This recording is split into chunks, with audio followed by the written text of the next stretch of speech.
Bismillahirrahmanirrahim. Assalamualaikum warahmatullahi wabarakatuh. Untuk subjek Bahasa Melayu hari ini, kita akan belajar sesuatu yang baru berkenaan dengan sayangi alam dan kitar semula. Kalau minggu lepas, kita dah habis belajar untuk intonasi serta cara untuk menyebut suku kata yang mudah. Okey, tahniah untuk siapa yang dah siapkan buku BM1. Hari ini kita akan masuk untuk buku DSKP berkenaan dengan kitar semula. Okey, seperti mana yang awak lihat, di sini saya ada tunjukkan ada 3 tong. Yang pertama, tong berwarna biru. Tong yang kedua ialah tong berwarna coklat. Dan yang ketiga ialah tong berwarna jingga. Okey. Saya pasti ramai yang dah pernah tengok ketiga-tiga tong ini dan ada pelajar yang dah pernah kitar semula bahan-bahan yang tidak digunakan di rumah, kemudian pergi ke tempat kitar semula untuk mengitar semula bahan yang tidak digunakan. Okey, sebelum tu kita lihat untuk buku di SKP. Kita baca sedikit untuk petikan. Sebenarnya ini ialah dialog, okey, perbualan antara Zarul dan Rina, okey, berkenaan dengan kitar semula. Kita lihat satu persatu. Okey, Rina kata, "Selamat pagi Zarul, kamu sedang buat apa?" Okey, kemudian Zarul jawab, "Selamat pagi Rina, saya sedang mengasingkan barang terpakai ini." Kemudian Rina tanya, "Mengapakah kamu berbuat demikian Zarul?" Kemudian Zarul kata, "Saya hendak memasukkan barang-barang ini ke dalam tong kita semula yang berwarna biru, coklat dan jingga." Okey, kalau sebelum ni awak lihat di sini ada 3 tong, betul tak? Jadinya Zarul dia nak buang sampah dan dia mengasingkan barang-barang yang boleh dikitar semula. Okey. Kemudian Rina tanya lagi, "Mengapakah kamu memasukkan barang-barang itu ke dalam tong kitar semula yang berlainan warna?" Kemudian Zarul jawab, "Mestilah Rina, tong berwarna coklat untuk barang kaca."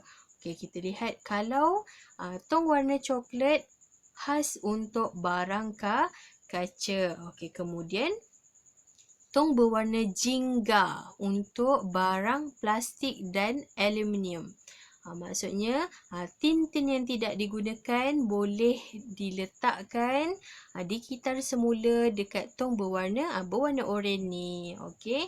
Kemudian dikata tong berwarna biru, yang terakhir sekali ialah tong berwarna biru khas untuk barangan yang diperbuat daripada kertas.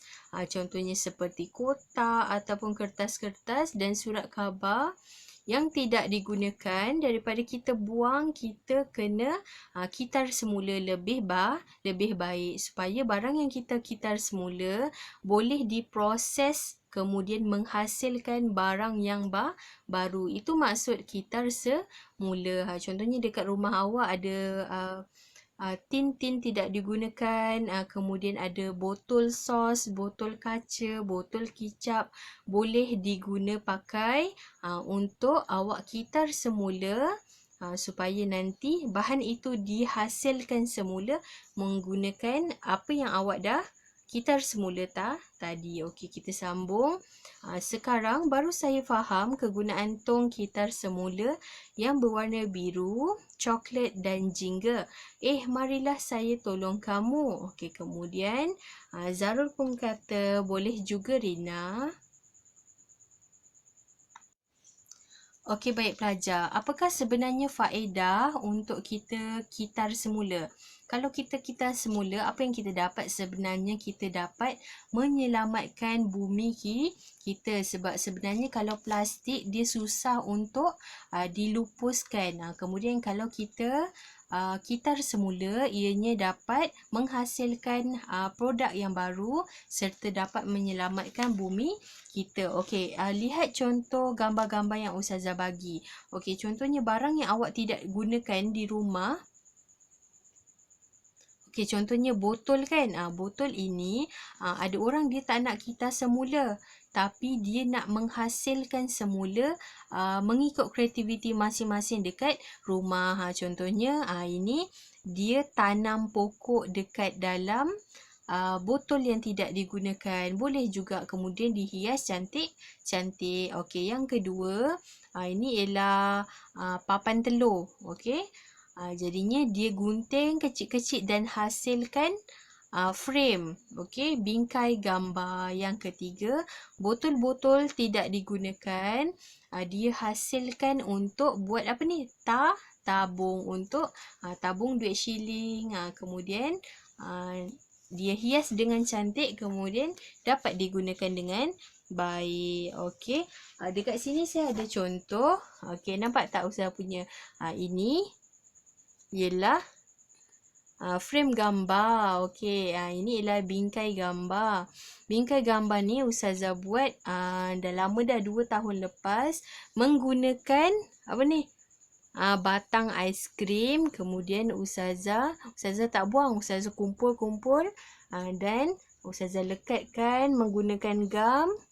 Okey, buat dia punya atas ni tampal gambar, kemudian boleh disangkutkan menjadi bingkai gambar. Okey, itu saja untuk hari ini.